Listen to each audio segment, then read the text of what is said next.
you're going to move it this way, you're going to increase the exponent or decrease the exponent? So it's going, well, technically it's increasing, but it going from -6 to -5, right?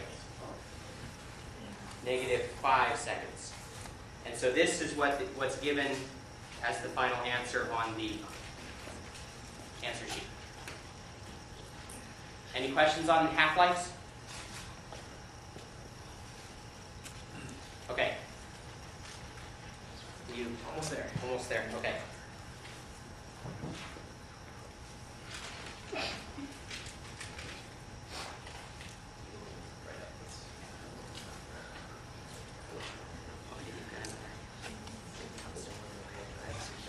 You do. Okay.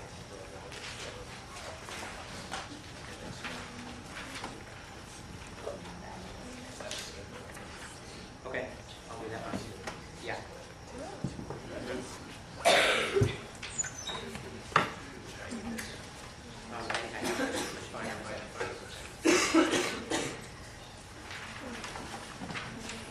Everybody good with this?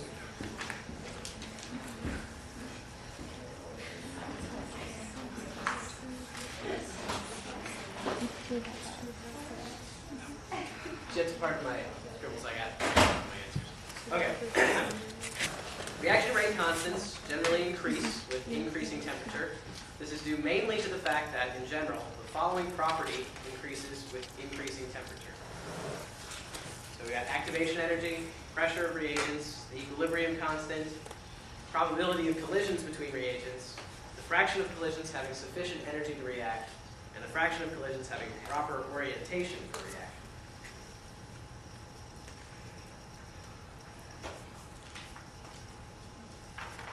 So first I'm going to look at things we can eliminate that don't significantly change with temperature or don't have a significant effect on a particular process. First off, we look at activation energy. Now, does activation energy change with temperature? No, right? It's defined by the reaction and the particular components of the reaction. You know, EA is a constant sort of for whatever system you're dealing with. So you can take that one. Whoa, and working. You take that one off the bat. Now, the pressure of reagents is going to increase with temperature.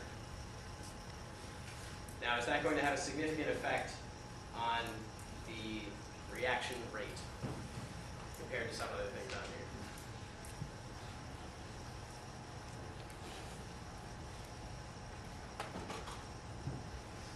here? Actually, we look at two of these at the same time. The pressure of reagents and the probability of collisions are both going to be related, right? As we increase the pressure, we increase the number of molecules that are going around, and we increase the collisions between them.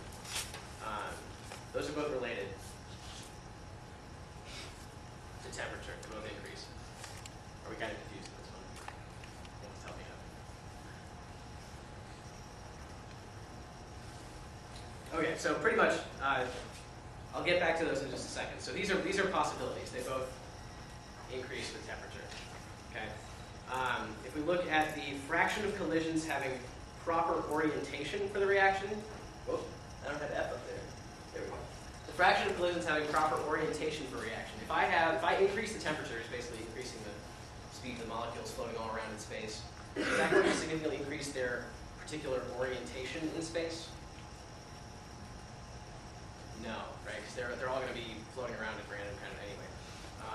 It's not constraining them to a particular way, so we can eliminate that one.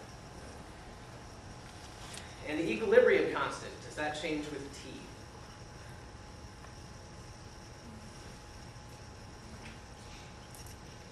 No, it's much like the activation energy. Well, should be clear. So the equilibrium constant does change, but it changes differently for exothermic and endothermic reactions. And since there's no information given on that front, we could probably eliminate it.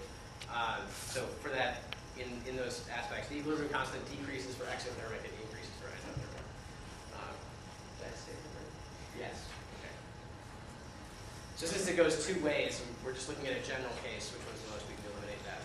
So now we just have these two which are related, and we've got E, the fraction of collisions having sufficient energy to react. Now, if we increase the temperature of a system, how does that increase the energy of the molecules?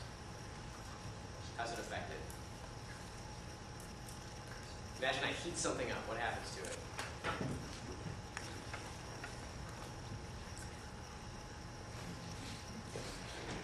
It vibrates. It increases in energy. It becomes more energetic. They start floating around. They start banging into each other. So energy is going to increase quite a bit when you increase T.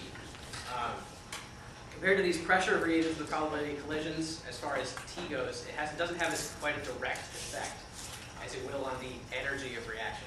So since this B and D are both kind of related to each other, and since there is no more than one of these answers, I would probably go with D on the exam. I'd go with E on the exam, also just because of that energy thing. If you're looking at collisions having sufficient energy, they're going to be higher energy collisions than when temperature increases. Does that make sense? Do we have any questions about intermolecular collisions in relation to kinetics? How various properties change with temperature as they relate to kinetics? Does that make sense? Going through that? Okay. You good? I didn't have the question you wanted to do. I don't now, so That's fine. you can write. All right. Okay. So we went right out of time for the first part. That's all right. All right. Is that, Yes, well, it's equilibrium. all right. Okay. That's fine. So we should jump back. So this question concerns chemical equilibrium and Le Chatelier's principle.